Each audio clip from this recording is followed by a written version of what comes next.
अभी जब सिलगुड़ी से सिक्किम में घुस जाए तो समझो अपना गांव में घुस गया। আমরা এখন রংপুতে রয়েছি। রংপুতে আমরা যে গাড়িটাতে ঝালঝাল লঙ্কা কিনছি। সবাই প্রচন্ড টায়ার্ড, আর কেউ পারছে না সত্যি কথা বলতে, যে অনেক ট্রেন প্রায় আধ ঘন্টা লেট।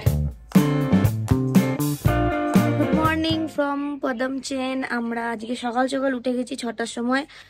7টার মধ্যে বেরিয়ে যেতে হবে, কারণ আমাদের শিলিগুড়িতে ট্রেন 3:20 সময়। তো এখান থেকে সকাল সকাল বেরিয়ে যেতে হবে। মাঝে আবার একটু কিছু মার্কেটিং আছে, শপিং আছে। তার আগে তোমাদেরকে একটু হোমস্টের ইনফরমেশনটা দিয়ে দিই, পুরো হোমস্টেটা দেখিয়ে দিই। আমাদের দারুণ লেগেছে, খুব ভালো খাওয়া দাওয়া, খুব ভালো ব্যবহার এনাদের। আর এখান থেকে ব্যালকনি থেকে ভিউ তো দেখতেই পাচ্ছ, খুব সুন্দর। আর তাছাড়াও একটা কথা বলে রাখি, হোমস্টেটা এখন নতুন তৈরি হচ্ছে, আরও অনেক তৈরি হবে। আর এনাদের ব্যবহার এত ভালো, তোমাদের বারবার আসতে ইচ্ছা করবে। তো ডেসক্রিপশন বক্সে আমি নাম আর নাম্বার তো দিয়েই দেবো, তাছাড়া তোমাদেরকে একটা ঝটপট রিভিউ দিয়ে দিই আর দেখিয়ে দিই। সকাল সকাল এতটা করে ম্যাগি বানিয়ে দিয়েছে, থ্যাংক ইউ। দাদাও খুব ভালো। এতটা করে ম্যাগি, অ্যাকচুয়ালি খুব সকাল সকাল বেরোলে হোমস্টেগুলোতে ম্যাগি পাওয়া যায়। এত সকালে তো কিছু করা সম্ভব নয়, তবে অন্যান্য যে মানে সময় যদি বেরো লেট করে, তখন রুটি টুটিও পাওয়া যায়, ওটা কথা বলে নিলেই হয়ে যাবে। ম্যাগিটা দারুণ করেছে, গন্ধটাই দারুণ লাগছে। রুমের একটা ছোট্ট করে রিভিউ দিয়ে দিই। আমরা একটু আগোছালো করে রেখেছি, কারণ আমরা কালকে চেক ইন করেছিলাম, আজকে বেরোবো। তো খুব সুন্দর রুমটা দিয়েছে। এই সাইডে একটা বসার জায়গা রয়েছে, এদিকে দুটো 4 জনের শোয়ার জায়গা, মাঝখানে টেবিলও রয়েছে। আর দারুণ সুন্দর একটা জানলা রয়েছে। জানলা ফানলা আমরা খুলিনি, কারণ এখানে একটু জোকের ভয় রয়েছে, যেটা কালকে বলছিলাম আমি অলরেডি। তো কিন্তু এখান থেকে কিন্তু খুব সুন্দর ভিউ রয়েছে, মানে ভালো লাগছে, জানলা থেকে ভিউ রয়েছে। আর এখানেই বেডটা, ওভারঅল খুব সুন্দর। আর বাথরুমটা সম্পর্কেও বলে রাখি, বাথরুমটাও খুব সুন্দর। এখন কিন্তু লাইট নেই, মানে এদের লাইটের খুবই প্রবলেম, কিন্তু গিজার টিজার সমস্ত ব্যবস্থা আছে। এখানে একটু মেঘ হলে, ঝড় বৃষ্টি হলে কিন্তু লাইটের প্রবলেম হয়ে যায়। পুরোটাই নতুন, যার জন্য পুরোটাই একদম পরিষ্কার পরিচ্ছন্ন। আর এদের সার্ভিস খুব খুব খুব ভালো, মানে প্রত্যেকটা সার্ভিস ভালো, খাওয়া দাওয়া থেকে শুরু করে বাকি যে কোনো কিছু নিয়ে বলে নাও তুমি, প্রত্যেকটা জিনিসই ভালো। আমরা এখন আন্টিজির কাছে এসেছি। आंटी जी काछ থেকে এই হোমস্টে রিলেটেড কিছু জিনিসপত্র আমরা জেনে নেব। आंटी जी इस होमस्टे के बारे में आप कुछ बताइए। अच्छा, यहाँ पर आना कैसे है सबसे पहले?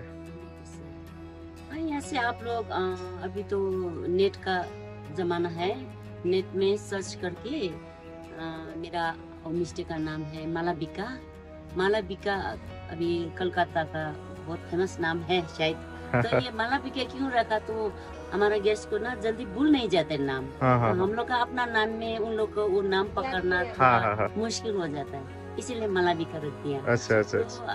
तो सर्च करके अभी जो मालाबिका का बोट है, वहाँ पे आप लोग का कांटेक्ट नंबर है। ओके। तो उसमें से आप लोग कांटेक्ट करके आ सकते हैं। अच्छा। कोई दिक्कत नहीं है, आप लोग को उसमें से आके एनजीबी से आप लोग कोई गाड़ी अपना वो क्या बोलता है उसमें बुक नहीं, कार में भी आ सकता है। अभी जब सिलगुड़ी से सिक्किम में घुस जाए तो समझो अपना गांव में घुस गया। कोई परेशानी की बात नहीं है। तो दीदी का नाम है लामुन भुटिया, में बुद्धिस्ट फैमिली से बिलोंग करता। आंटी जी খুবই ভালো এবং খুব ভালোভাবে আমাদের এখানে রেখেছিলেন এবং খুব ভালোভাবে খাওয়া দাওয়া করিয়েছেন। সকাল থেকে এত বেশি পরিমাণ আমাদেরকে দেখে যাচ্ছেন যে আমরা নিজেরাই আপ্লুত হয়ে গেছি। मैं ये रिक्वेस्ट करना चाहती हूँ, जितना भी इस हमारा सर जी वीडियो बना रहे हैं, जितना लोग भी हमारा ये वीडियो देखते हैं, मैं आशा करती हूँ कि सब लोग आइए हमारे होमस्टे में, हम आपको बहुत अच्छे से खातिरदार करेंगे, कोई कंप्लेन का एक भी पॉइंट नहीं छोड़ेंगे। आंटी जी आपको कांटेक्ट कैसे करें? अच्छा, कांटेक्ट हमारा जो मालाबिका बोट है उसमें भी है कांटेक्ट नंबर। ओके। अगर उसमें फोन नहीं लगा, कुछ प्रॉब्लम हो गए, तो हमें डायरेक्ट फोन कर सकते हैं। मेरा नंबर है 6295828054। সবাই কন্টাক্ট করে নিও আন্টিকে এবং আন্টির সাথে কথা বলে নিও কিভাবে আসতে হবে কি না আসতে হবে, আন্টি জি গাইড করে দেবে।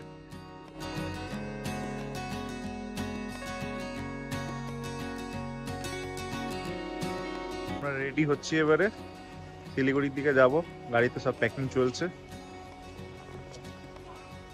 মন খুবই খারাপ, কিন্তু সুইট মেমোরিজ নিয়ে যাবো আবার। পদম চেনে আমরা কিভাবে এলাম বা পুরো সিল্ক রুট ট্রিপটা আমরা কিভাবে করলাম সেটার পুরোপুরি ডিটেলস রয়েছে এই সিরিজটাতে।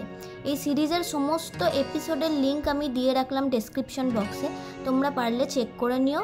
আর এছাড়া ডাইরেক্ট কোনো বাস বা ট্রেনের টিকিট না পাওয়ায় আমরা কিভাবে ব্রেক জার্নি করে সিকিম থেকে আসানসোল অবধি ট্রাভেল করেছি সেটার ডিটেলস ভিডিও এই এপিসোডটাতে থাকছে, তোমরা স্কিপ করো না, দেখতে থাকো।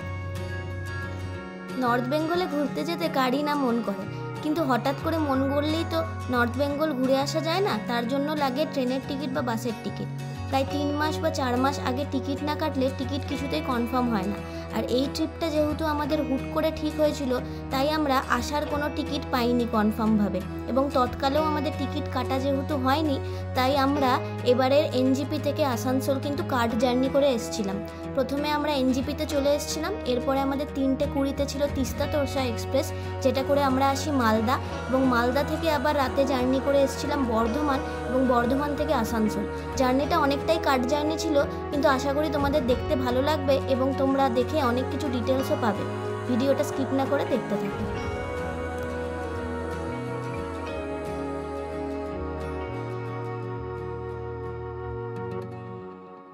মাত্র 8:30 বাজে আর আমরা রংলি মার্কেট চলে এসেছি। এখান থেকে সবার একটু আবার শপিং এর ইচ্ছা ছিল, কিন্তু সমস্ত দোকান বন্ধ, মানে বলছে 10টার আগে খুলবে না, খালি মেডিকেল শপ আর খাওয়ার দোকান খোলা আছে। তো দেখা যাক, একটুখানি সবাই ব্রেকফাস্ট করবে, আমরা করে বেরিয়েছি, বাকিরা করবে, ততক্ষণে যদি কিছু খোলে দোকানপত্র তো ঠিক আছে, না তো এগিয়ে যেতে হবে, কারণ আমাদের ট্রেনের টাইমিং তো পেছবে না। শপিং এর শেষ নেই, 1-2টো দোকান খোলা পেলেও আমরা শপিং করবই। আবার একটুখানি কিছু শপিং করা হলো, দিয়ে এবারে আমাদের মোটামুটি 9:30 বাজতে চললো। এবারে আবার এনজিপির পথে রওনা দেবো। এখানে সবাই খাওয়া দাওয়া করে নিয়েছে, বাকিরা মাঝখানে আর কোথাও দাঁড়াবার আপাতত প্ল্যান নেই, দেখা যাক কতক্ষণ এবারে পৌঁছাই।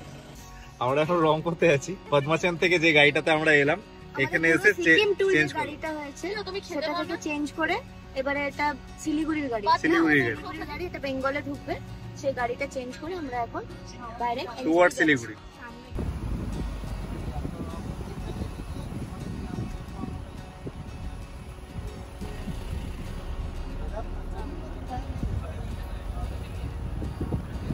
এখানে আমরা একটু দাঁড়িয়েছি মার্কেটিং করতে, সেবক ঢোকার আগে। আমি আর নামিনি, কারণ আমি পিছনের সিটে বসেছি, বারবার ওঠানামা করতে ভালোও লাগছে না। এখানে আমরা একটু ঝালঝাল লঙ্কা কিনছি, আর দেখা যাক যদি চা পাতা পাই, এখন জানি না পাবো কিনা, ভালো পাবো কিনা, গেছে দেখি, আগে কিনে আনুক তারপরে তোমাদের দেখাচ্ছি। শোনা যেতে যেতে নাইকাস তো খইবাজ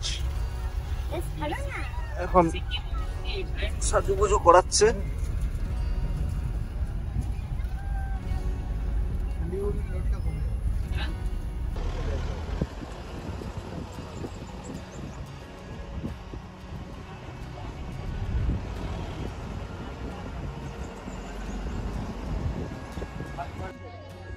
এনজিপি স্টেশন ঢুকলাম, ঘড়ির কাটায় এখন 1:50, আর সকাল 7টায় বেরিয়েছি। প্রচন্ড গরম করছে, সত্যি কথা। 7টায় বেরিয়েছি, মাঝখানে 1 ঘন্টা রংলি মার্কেটে দাঁড়িয়েছিলাম, হ্যাঁ, তারপরে মাঝখানে একটু টুকিটাকি শপিং হয়েছে, মানে 1.5 ঘন্টা মতো দাঁড়িয়েছি, তারপরে ঢুকছি, অনেকক্ষণই লাগলো। এরপরে দুপুরের খাওয়া দাওয়া হবে, দিয়ে 3:20 আমাদের রয়েছে তিস্তা তোরসা এক্সপ্রেস। এত লাগেজ হয়েছে, সবার এক্সট্রা 2টো করে থলি, সবাই বইছে, সবার লাগেজ হয়ে গেছে। আইআরসিটিসির ফুড কোর্টে চলে এসেছি, আমরা একটা বিরিয়ানি নিয়েছি, আর বাকিরাও বিরিয়ানি অর্ডার করেছে। এখানে আপাতত খাওয়া দাওয়া কমপ্লিট করে তারপরে তিস্তা তোরসা এক্সপ্রেস ধরবো।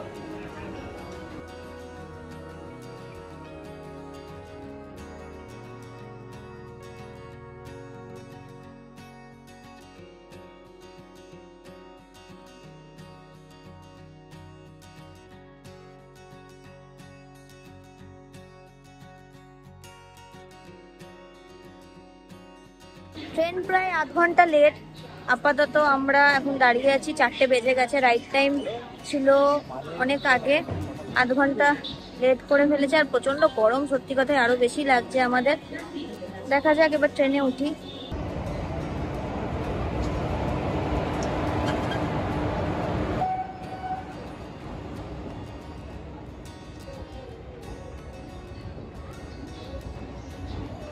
নেমে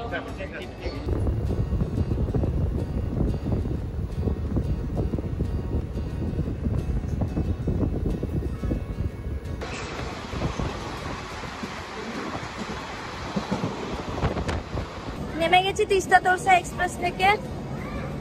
নির্ধারিত সময় থেকে মাত্র 5 মিনিট দেরিতে নামিয়েছে। খুব সুন্দর টাইমে নামিয়েছে, যদিও বা ওটা 40 মিনিট লেট চলছিল, তাও বেশ ভালোই টাইমে নামিয়েছে। এবারে আমরা এখানে মালদা স্টেশনে রাতের খাবার দাবার খাবো না নিয়ে নেবো, দেখা যাক কি করি। তারপরে রাত 9:30টার সময় রয়েছে আবার গৌড় এক্সপ্রেস, যেটা আমরা বর্ধমান অবধি যাব। বর্ধমানে রাত 2:10 না 2:30টার সময় নামাবে। তারপরে সেখান থেকে আবার ফার্স্ট লোকাল 4টের সময় ধরে যাব আসানসোল। অনেকটা ব্রেক জার্নি, যেহেতু আমরা ডাইরেক্ট টিকিট পাইনি। তো চলো দেখা যাক কতটা কি কভার করতে পারি। এমনিতেই আমরা এক্সস্টেড হয়ে গেছি, কারণ সেই সকালবেলা বেরিয়েছি, সবাই টায়ার্ড হয়ে গেছে।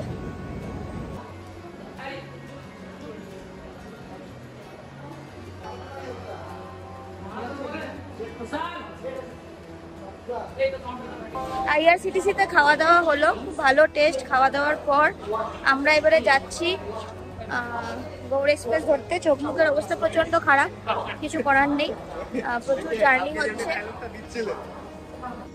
আমাদের সবার অবস্থা খারাপ হয়ে গেছে। প্রায় 4:30 বাজতে চললো, কিন্তু 4টের ট্রেন এখনো অবধি দেয়নি। গৌড় এক্সপ্রেসে 8 ঘন্টা লেট করেছে, কিন্তু মানে কোনো লাভ হলো না। আলটিমেটলি সে এখানে 2 ঘন্টায় বসতে হলো। 4:30 বাজতে চললো, জানি না কটায় এখন ঘর ঢুকবো। সবাই প্রচন্ড টায়ার্ড, আর কেউ পারছে না সত্যি কথা বলতে গিয়ে। অনেকটা জার্নি হয়েছে, কিন্তু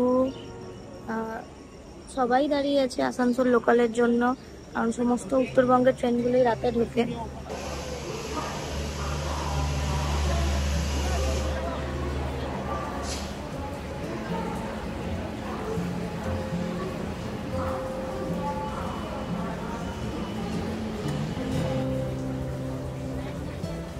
সবার অবস্থা খারাপ। তো ফাইনালি আমরা আসানসোল নেমে গেছি। চোখ মুখের অবস্থা খুব খারাপ হয়ে গেছে, ট্রেন অনেকটাই লেট ছিল। আজকের মতো ব্লগ এখানেই শেষ করছি। ফাইনালি 7টা বাজছে, ট্রেন মোটামুটি 1 ঘন্টা লেট ছিল, পৌঁছে গেছি। ব্লগটা কেমন লাগলো জানিও কমেন্ট করে, আর ভালো লাগলে চ্যানেলটাকে সাবস্ক্রাইব করে দিও। দেখা হবে নেক্সট কোনো ব্লগে। বাই। দৈনন্দিন জীবনের ব্যস্ততা ভুলে যখন আমরা কোথাও ঘুরতে যাব ভাবি, কত আনন্দই না হয় মনে, কত প্ল্যান, কত ফোন কল, আরও কত কি। তবু ফেরত আসার সময় মন খারাপ হয়ে পড়ে। কেন জানেন? আসলে আমরাও জানি আমাদের মনে এই স্মৃতিগুলোই থাকবে, আমরাও জানি এগুলোই আবার মিস করব, সবাইকে মিস করব। যতদিন না নতুন করে আবার কোনো গন্তব্যের খোঁজে আমরা বেরিয়ে পড়ছি।